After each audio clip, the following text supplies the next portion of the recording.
केंद्रीय बजट 2024-25 पेश किया गया हमारे देश की महिला वित्त मंत्री निर्मला सीतारमण जी के द्वारा और ये लगातार 7वीं बार इन्होंने बजट पेश किया है संसद में। तो फ्रेंड्स ये टॉपिक काफी ज्यादा इंपॉर्टेंट और ट्रेंडिंग है।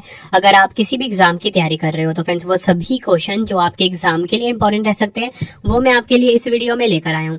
मैंने आपके लिए सभी क्वेश्चन सिलेक्टेड और इम्पोर्टेंट लिए हैं। अगर आप किसी भी एग्जाम की तैयारी कर रहे हो ये वीडियो आपके लिए काफी ज्यादा यूजफुल रहने वाला है। फ्रेंड्स मैं आपको बताना चाहता हूँ कि जितने भी इंपॉर्टेंट फैक्ट और क्वेश्चन बन सकते थे इस टॉपिक से वो मैंने अपनी इस वीडियो में ऐड कर दिया है। अगर आप पूरा वीडियो देख लेते हो एग्जाम में आपको बहुत ज्यादा हेल्प मिलेगी और हर एग्जाम में ना इस टॉपिक से क्वेश्चन जरूर आएगा। काफी ज्यादा इंपॉर्टेंट टॉपिक और ट्रेंडिंग है ये 2024 का। ठीक है, तो आपको बता देता हूँ कि आज की वीडियो में आपको मैं क्या क्या पढ़ाने वाला हूँ। सबसे पहले मैं आपको ये पढ़ाऊंगा कि बजट क्या होता है। ठीक है, बजट के बारे में कंप्लीट इन्फॉर्मेशन आपको देने वाला हूँ। उसके बाद आपको मैं बताऊंगा अंतरिम बजट क्या होता है, क्योंकि देखो फ्रेंड बजट जो होता है ना बेसिकली फरवरी में आता है, लेकिन इस बार बजट जो है जुलाई में आ रहा है। क्यों आ रहा है? क्योंकि फरवरी में अंतरिम बजट आया था। तो अंतरिम बजट के बारे में आपको बताऊंगा। उसके बाद में आपको ना बजट से जुड़े हुए जो इंपॉर्टेंट पॉइंट्स होते हैं वो आपको मैं बताने वाला हूँ। ठीक है, जो भी इंपॉर्टेंट पॉइंट्स होंगे जो कि एग्जाम के लिए काफी इंपॉर्टेंट होते हैं वो आपको बताऊंगा। और उसके बाद जो मोदी सरकार 3.0 का जो ये पहला बजट आया है इसमें जो भी इंपॉर्टेंट बातें कही गई हैं वो आपको बताऊंगा। ठीक है, और लास्ट में ना मैंने आप सभी के लिए 50 के आसपास MCQ भी रखे हैं।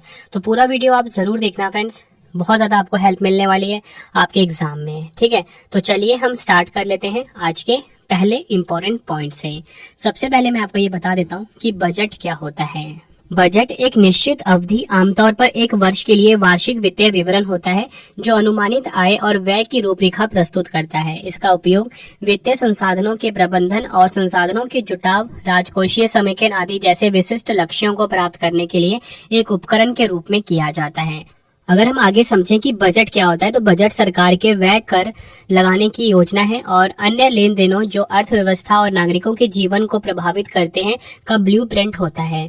भारतीय संविधान के अनुच्छेद 112 के अनुसार कि किसी विशिष्ट वित्तीय वर्ष के केंद्रीय बजट को वार्षिक वित्तीय विवरण यानी कि AFS कहा जाता है, यानी कि एनुअल फाइनेंशियल स्टेटमेंट कहा जाता है। मतलब हमारा संविधान जो है इसमें बजट शब्द का प्रयोग नहीं हुआ है, बजट की जगह प्रयोग हुआ है वार्षिक वित्तीय विवरण अनुच्छेद 112 में। आगे हम समझते हैं बजट के बारे में। राष्ट्रीय बजट वित्त मंत्रालय के आर्थिक मामलों के विभाग के अंतर्गत बजट प्रभाग द्वारा तैयार किया जाता है और चर्चा एवं अनुमोदन के लिए संसद में प्रस्तुत किया जाता है। मतलब आपको ये पता लग गया कि जो राष्ट्रीय बजट है वो कौन तैयार करता है? आर्थिक मामलों का जो विभाग है वित्त मंत्रालय के अंतर्गत ये तैयार करता है। बजट का उपयोग देश के वित्तीय संसाधनों के प्रबंधन और सरकार की आर्थिक और सामाजिक नीतियों को प्राप्त करने के लिए एक उपकरण के रूप में किया जाता है। तो फ्रेंड्स मैंने आपको बजट के बारे में कंप्लीट इन्फॉर्मेशन दे दी। अब हम पढ़ते हैं अंतरिम बजट क्या होता है। ठीक है, तो आम चुनावों से पहले भारत सरकार द्वारा अंतरिम बजट प्रस्तुत किया जाता है जो कि इस बार प्रस्तुत हुआ था, क्योंकि लोकसभा चुनाव हुए जून 2024 में और फरवरी 2024 में अंतरिम बजट को पेश किया गया था। अंतरिम बजट आमतौर पर पूरे वित्तीय वर्ष की बजाय अगले कुछ महीनों के लिए सरकार की प्रस्तावित व्यय योजनाओं की रूपरेखा तैयार करने पर केंद्रित होते हैं। आगे अगर हम समझें कि अंतरिम बजट क्या होता है तो यह सरकार की वित्तीय स्थिति का विवरण है और इसमें अगले वित्तीय वर्ष के लिए राजस्व और व्यय का अनुमान शामिल होता है, लेकिन इसमें कोई नई नीति घोषणा या प्रस्तावित कर परिवर्तन शामिल नहीं होता है। ठीक है, तो फ्रेंड्स ये मैंने आपको बता दिया कि बजट क्या होता है, अंतरिम बजट क्या होता है, ये आपको बता दिया। अब मैं आपको ना बजट से जुड़े हुए कुछ इंपॉर्टेंट पॉइंट बताता हूँ, कुछ महत्वपूर्ण तथ्य बताता हूँ जो कि एग्जाम में बार बार पूछा जाता है। तो पहला हमारा इंपॉर्टेंट पॉइंट ये है कि भारत में सबसे अधिक बार बजट पेश करने वाले वित्त मंत्री मोरारजी देसाई थे। उन्होंने 10 बार बजट पेश किया था। मोरारजी देसाई ने 2 बार यानी कि 1964 और 1968 में अपने जन्मदिन के अवसर पर 29 फरवरी को बजट पेश किया था। क्योंकि फ्रेंड्स आप सभी को पता है कि जो 29 फरवरी होता है ये 4 साल में एक ही बार आता है, लीप ईयर होता है ना। तो इन्होंने 10 बार बजट पेश किया, लेकिन इनके 10 बार बजट पेश करने के बीच में 2 बार ना 29 फरवरी आया था। ठीक है, तो 29 फरवरी को उन्होंने 1964 में और 1968 में बजट को पेश किया था संसद में। तो अगर आपसे एग्जाम में पूछा जाए कि सबसे ज्यादा बार बजट किसने पेश किया है संसद में, तो मोरारजी देसाई ने किया है 10 बार। और अपने जन्म दिवस के अवसर पर किसने 2 बार बजट पेश किया है, तो भी आपका आंसर मोरारजी देसाई होगा। आगे हम देखते हैं बजट से जुड़े कुछ इंपॉर्टेंट पॉइंट में। 1973-74 के बजट को भारत का ब्लैक बजट कहा जाता है। काफी बार एग्जाम में पूछा गया है कि कौन सा बजट जो है जिसे कि ब्लैक बजट कहा जाता है। 1973-74 का मतलब जो 1973 में पेश किया गया था, क्योंकि 1973-74 के दौरान बजट घाटा 550 करोड़ रुपए था। आगे अगर हम देखें, आर वेंकटरमन और प्रणब मुखर्जी भारत के ऐसे 2 वित्त मंत्री रहे हैं जिन्होंने बाद में भारत के राष्ट्रपति के रूप में भी काम किया है, ये भी आपको ध्यान रखना है। आगे अगर हम देखें, भारत में पहली बार कॉर्पोरेट टैक्स की शुरुआत 1987 के बजट में राजीव गांधी के द्वारा की गई थी, यह भी आपको ध्यान रखना है, काफी इंपॉर्टेंट लाइन है। अंतरिम बजट शब्द का प्रयोग पहली बार आर शनमुखम चेट्टी के द्वारा 1948-49 के अपने बजट भाषण में प्रयोग किया गया था। तो अगर आपसे पूछा जाए कि जो अंतरिम बजट है, इस शब्द का प्रयोग सबसे पहले किसने किया? आर शनमुखम चेट्टी ने किया था। कब किया था? 1948-49 वाला जो इनका बजट था। भारत में 7 अप्रैल 1860 को ईस्ट इंडिया कंपनी द्वारा ब्रिटिश क्राउन के अंतर्गत पहला बजट पेश किया गया था, ये आपको ध्यान रखना है। और मैं आपको इसी के साथ बताना चाहता हूँ, भारत में बजट पेश करने वाले पहले वित्त मंत्री जेम्स विल्सन थे, ये भी पॉइंट आपको ध्यान रखना है। बजट से जुड़े कुछ अन्य महत्वपूर्ण तथ्य देखते हैं। साल 2000 तक शाम 5 बजे ही बजट पेश किया जाता था, लेकिन वित्त मंत्री यशवंत सिन्हा ने 2001 में बजट पेश करने के समय में बदलाव कर इसे सुबह 11 बजे कर दिया। काफी इंपॉर्टेंट लाइन है आपके लिए। अगर आपसे पूछा जाए कि बताओ कि 2001 से पहले बजट कितने बजे पेश किया जाता था? 5 बजे पेश किया जाता था। तो अगर आपसे पूछा जाए कि 2001 से सबसे पहले किसने 11 बजे बजट पेश किया, तो आपका आंसर होगा वित्त मंत्री उस टाइम थे यशवंत सिन्हा। काफी इंपॉर्टेंट लाइन है, इसमें से क्वेश्चन दोनों तरीके से पूछे गए हैं एग्जाम में। अगला हमारा इंपॉर्टेंट पॉइंट है, 2001 से हर बार सुबह 11 बजे ही बजट पेश किया जाता है। शाम 5 बजे बजट पेश करने की जो परंपरा है, इसकी शुरुआत करी थी सर बैसिल ब्रैकेट ने, ठीक है। और कब करी थी? 1924 में। इसलिए फ्रेंड्स, पहले ना क्या होता था, जो बजट है शाम को 5 बजे पेश किया जाता था, और इसकी शुरुआत किसने करी थी? इसकी शुरुआत करी थी सर बैसिल ब्रैकेट ने। आई होप आपको ये चीज समझ आ गई है। अब देखिए फ्रेंड्स, बजट से जुड़े हुए जितने भी इंपॉर्टेंट पॉइंट्स थे मैंने आपको करवा दिए, ठीक है। बाकी लास्ट में जो आपको एमसीक्यू करवाऊंगा ना, तो वो आपके लिए काफी यूजफुल रहेगा, ठीक है। अब मैं आपको ना मोदी सरकार 3.0 का जो पहला बजट है, इसके बारे में जो इंपॉर्टेंट पॉइंट्स हैं वो आपको अच्छे से बताता हूँ, ठीक है। और यकीन मानिए फ्रेंड्स, एग्जाम में ना इस टॉपिक से क्वेश्चन आप डन मानिए, ठीक है।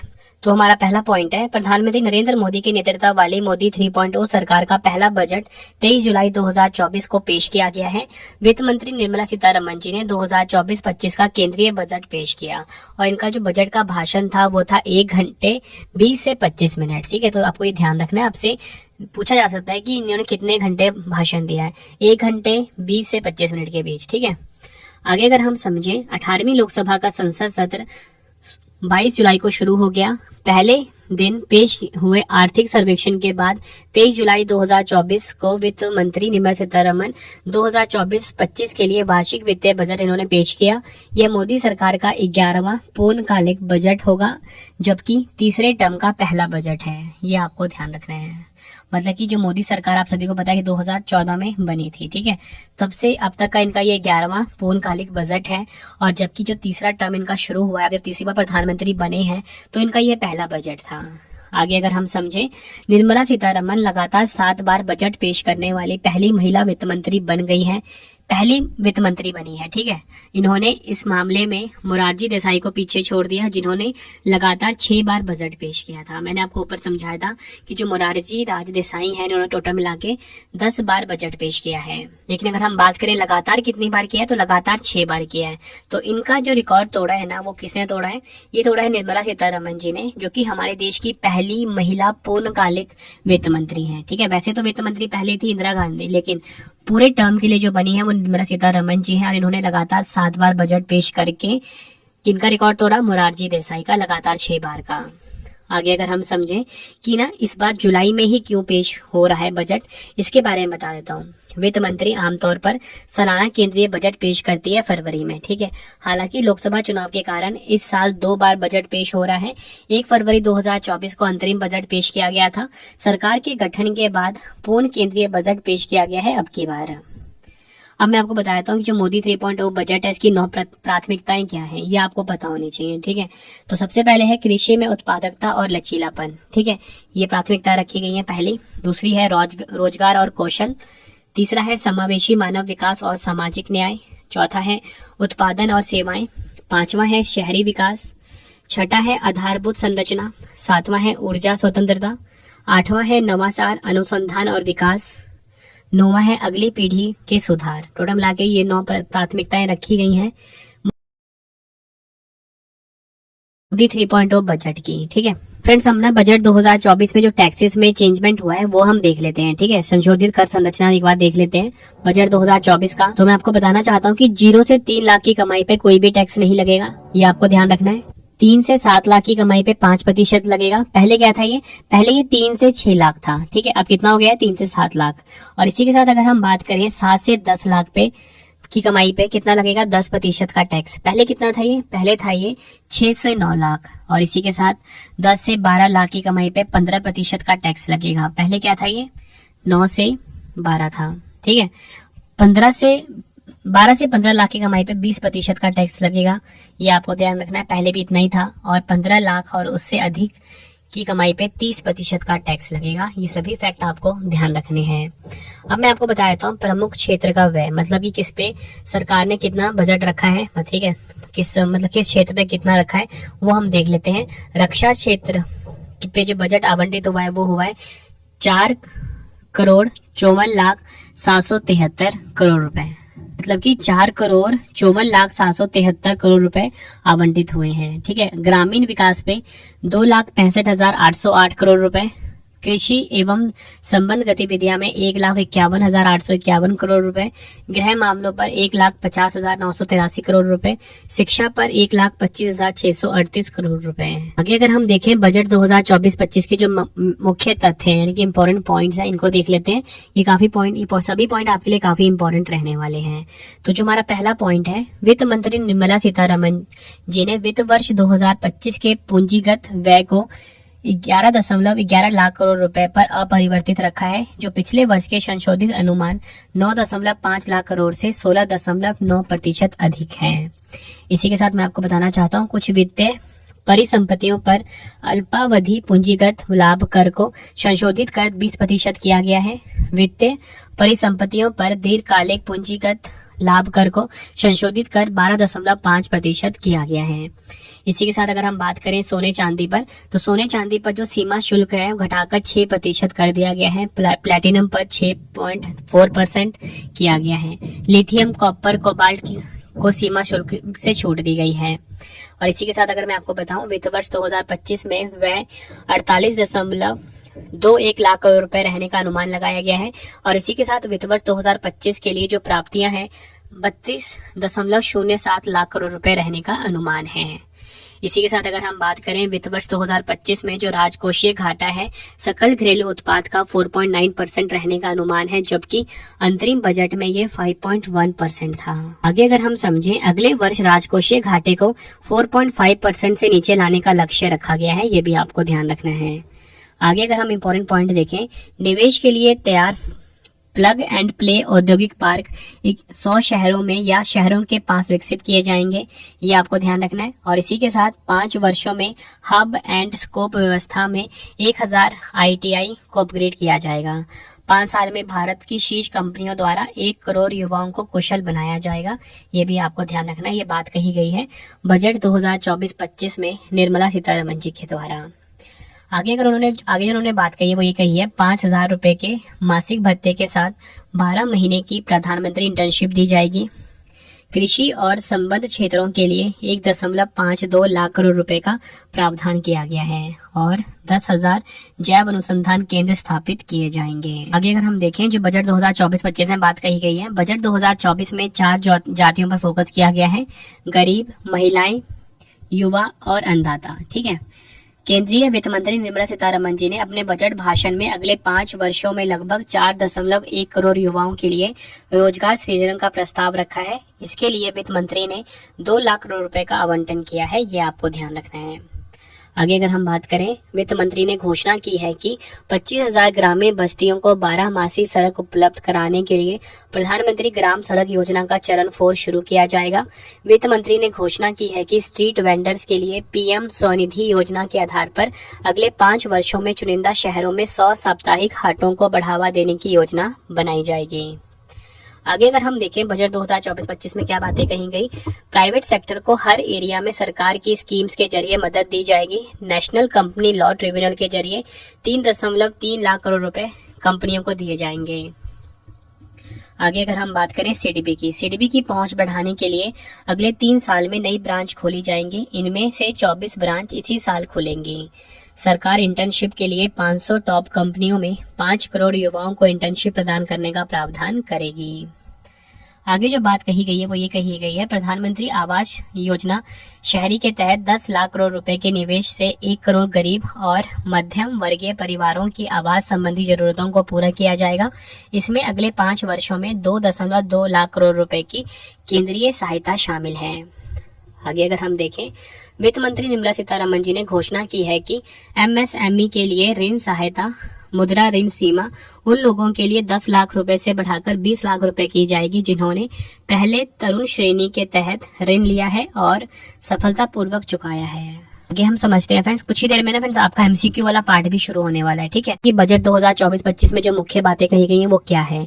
दलहन और तिलहन में आत्मनिर्भरता हासिल करने के लिए सरकार इनके उत्पादन, भंडारण और विपणन को मजबूत करेगी। वित्त मंत्री ने लोकसभा में केंद्रीय बजट 2024-25 पेश करते हुए कहा था कि सरसों, मूंगफली, तिल, सोयाबीन और सूरजमुखी जैसे तिलहनों के लिए आत्मनिर्भरता हासिल करने की रणनीति बनाई जा रही है। आगे अगर हम बात करें, सरकार ने कहा है कि वह रोजगार से जुड़ी 3 योजनाएं शुरू करेंगी। 2024-25 के लिए केंद्रीय बजट पेश करते हुए वित्त मंत्री निर्मला सीतारमण ने कहा कि सरकार नौकरी बाजार में प्रवेश करने वाले 30 लाख युवाओं को 1 महीने का पीएफ योगदान देकर प्रोत्साहन देगी।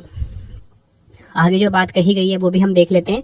महिलाओं और बालिकाओं को लाभ पहुंचाने वाली योजनाओं के लिए 3 लाख करोड़ रुपए से अधिक का आवंटन किया गया है। पूर्वोत्तर क्षेत्र में भारतीय डाक भुगतान बैंक की 100 से अधिक शाखाएं स्थापित की जाएंगी।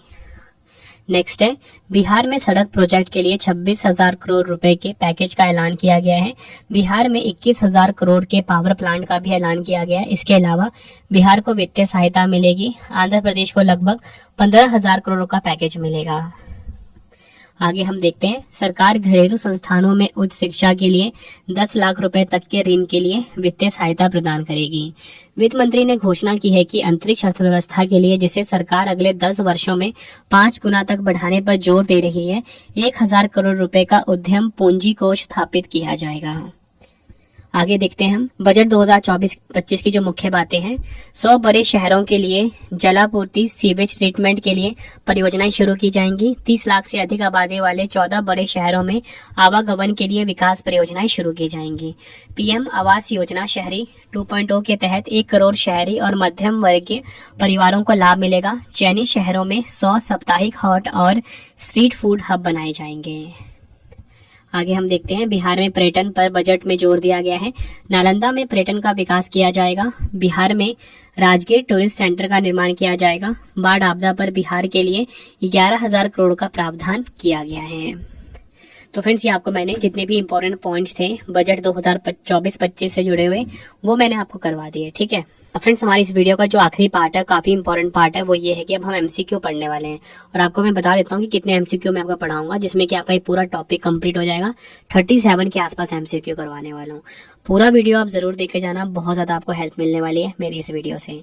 तो चलिए हम स्टार्ट कर लेते हैं आज के पहले क्वेश्चन से। पहला क्वेश्चन है, बजट शब्द का अर्थ क्या होता है? राइट आंसर हो जाएगा ऑप्शन ए, चमड़े का थैला। चमड़े का थैला होता है बजट शब्द का अर्थ।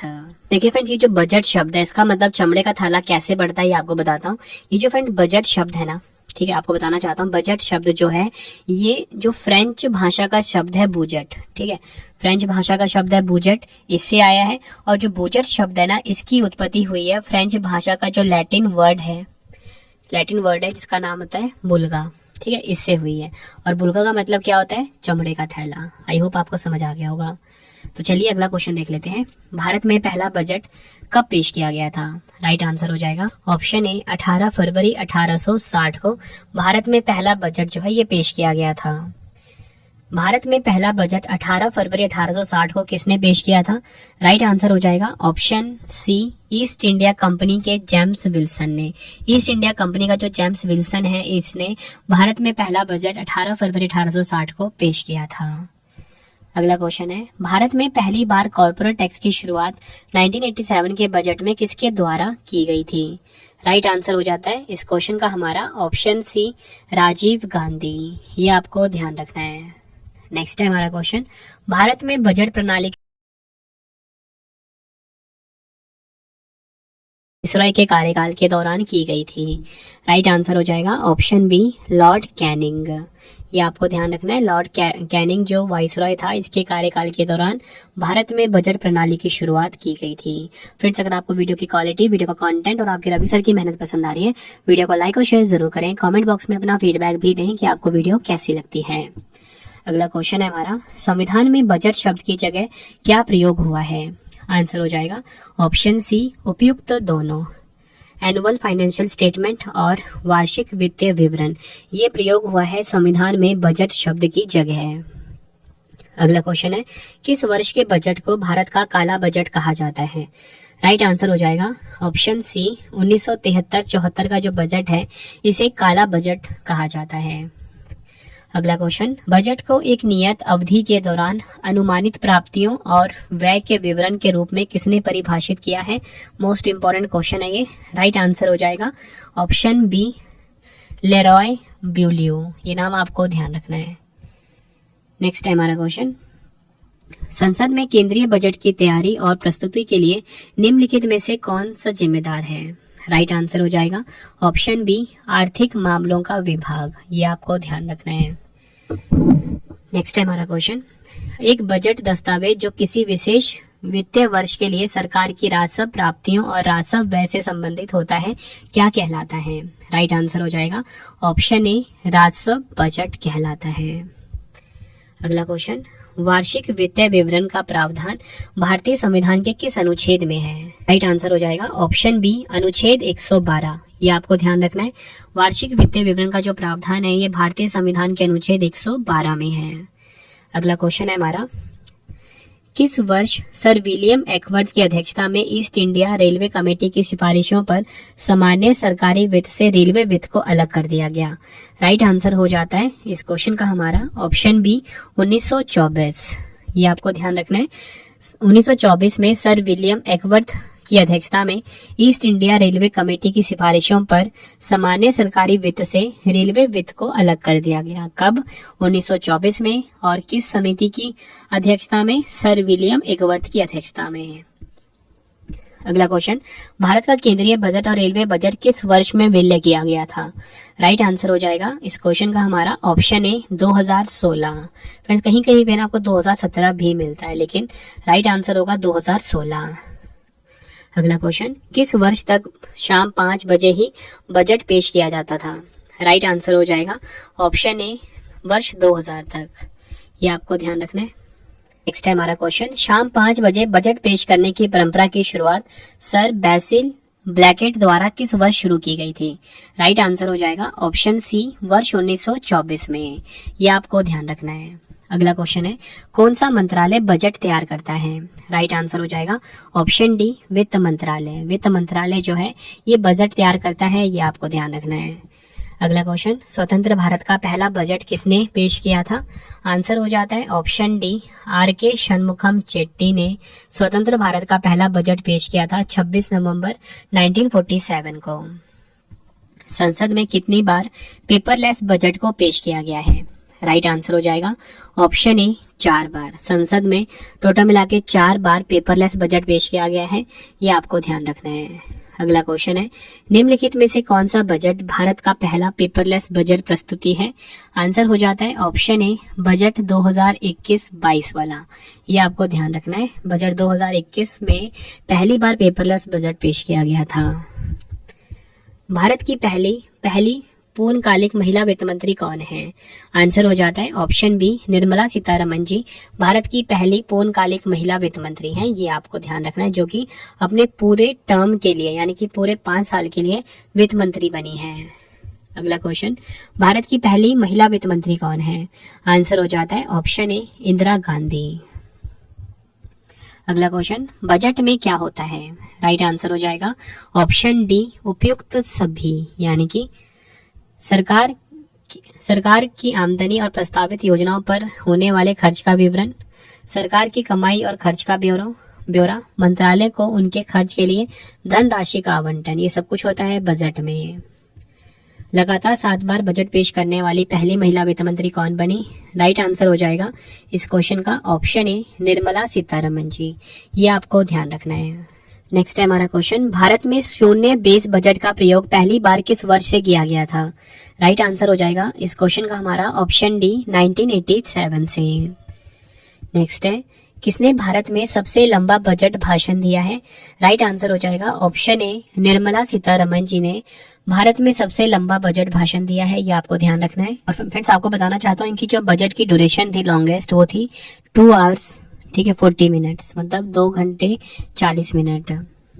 नेक्स्ट है हमारा क्वेश्चन, भारत के कितने प्रधानमंत्रियों ने प्रधानमंत्री रहते हुए बजट पेश किया है? राइट आंसर हो जाएगा इस क्वेश्चन का हमारा ऑप्शन सी, 3। गणतंत्र भारत का पहला बजट किसने पेश किया था? राइट आंसर हो जाएगा option A, John Mathai. John Mathai ने गणतंत्र भारत का पहला बजट पेश किया था। ये आपको ध्यान रखना है। फ्रेंड्स यहाँ पे जो मैंने आपको बताया ना कि 3 प्रधानमंत्रियों ने जो बजट पेश किया है, जवाहरलाल नेहरू है, ठीक है, उसके बाद इंदिरा गांधी और तीसरे हैं राजीव गांधी। ये आपको ध्यान रखना है। तो चलिए नेक्स्ट क्वेश्चन कर लेते हैं। गणतंत्र भारत का पहला बजट कब पेश किया गया था? राइट आंसर हो जाएगा इस क्वेश्चन का हमारा ऑप्शन ए, 28 फरवरी 1950 को। अगला क्वेश्चन, सबसे अधिक बार बजट पेश करने का रिकॉर्ड किस नेता के पास है? आंसर हो जाता है ऑप्शन ए, मोरारजी देसाई के पास। कितनी बार? 10 बार। 2017 से पहले बजट किस तिथि को पेश किया जाता था? राइट आंसर हो जाएगा ऑप्शन ए, फरवरी के अंत में पेश किया जाता था। 2017 के बाद बजट किस तिथि को पेश किया जाने लगा? राइट आंसर हो जाएगा ऑप्शन सी, 1 फरवरी से। नेक्स्ट है, अंतरिम बजट को क्या कहा जाता है? राइट आंसर हो जाता है ऑप्शन सी, उपयुक्त तो दोनों, मिनी बजट और वोट ऑन अकाउंट, ये कहा जाता है अंतरिम बजट को। भारत में निम्न में से कौन सा बजट का प्रकार नहीं है? आंसर हो जाता है ऑप्शन डी, आरक्षित, यानी कि रिजर्व। तो बजट के जो 3 प्रकार हैं वो हम देख लेते हैं, 3 टाइप्स के बजट का। तो देखो, एक होता है घाटे का बजट, जिसे कि हम डेफिसिट बजट भी बोलते हैं, यदि अनुमानित सरकारी व्यय एक विशेष वित्तीय वर्ष में अपेक्षित सरकारी राजस्व से अधिक है, इसे कहेंगे घाटे का बजट। दूसरा होता है संतुलित बजट, जिसे कि हम बैलेंस बजट भी बोलते हैं। एक बजट को संतुलित बजट कहा जाता है यदि अनुमानित सरकारी व्यय किसी विशेष वित्तीय वर्ष में अपेक्षित सरकारी प्राप्तियों के बराबर हो। और तीसरा कौन सा होता है? अधिशेष बजट, यानी कि सरप्लस बजट। इसमें क्या होता है? यदि अपेक्षित सरकारी राजस्व एक विशेष वित्तीय वर्ष में अनुमानित सरकारी व्यय से अधिक होता है। नेक्स्ट है हमारा क्वेश्चन, भारतीय बजट व्यवस्था का जनक किसे कहा जाता है? राइट आंसर हो जाएगा इस क्वेश्चन का हमारा ऑप्शन बी, जेम्स विल्सन को भारतीय बजट व्यवस्था का जनक कहा जाता है। किस प्रधानमंत्री ने संसद में पहली बार बजट पेश किया था? राइट आंसर हो जाएगा ऑप्शन डी, जवाहरलाल नेहरू। ये आपको ध्यान रखना है। तो फ्रेंड्स, ये आपको मैंने 37 MCQ भी करवा दिए, ठीक। वार्षिक वित्तीय विवरण का प्रावधान भारतीय संविधान के किस अनुच्छेद में है? 4 ऑप्शन है आपके पास, आंसर आपने कमेंट बॉक्स में देना है। दूसरा क्वेश्चन है, लगातार 7 बार बजट पेश करने वाली पहली महिला वित्त मंत्री कौन बनी है? 4 ऑप्शन है आपके पास, आंसर आपने कमेंट बॉक्स में देना है। वीडियो कैसी लगी आपने फीडबैक भी जरूर देना है फ्रेंड्स, ठीक है। वीडियो कंप्लीट हो गई है।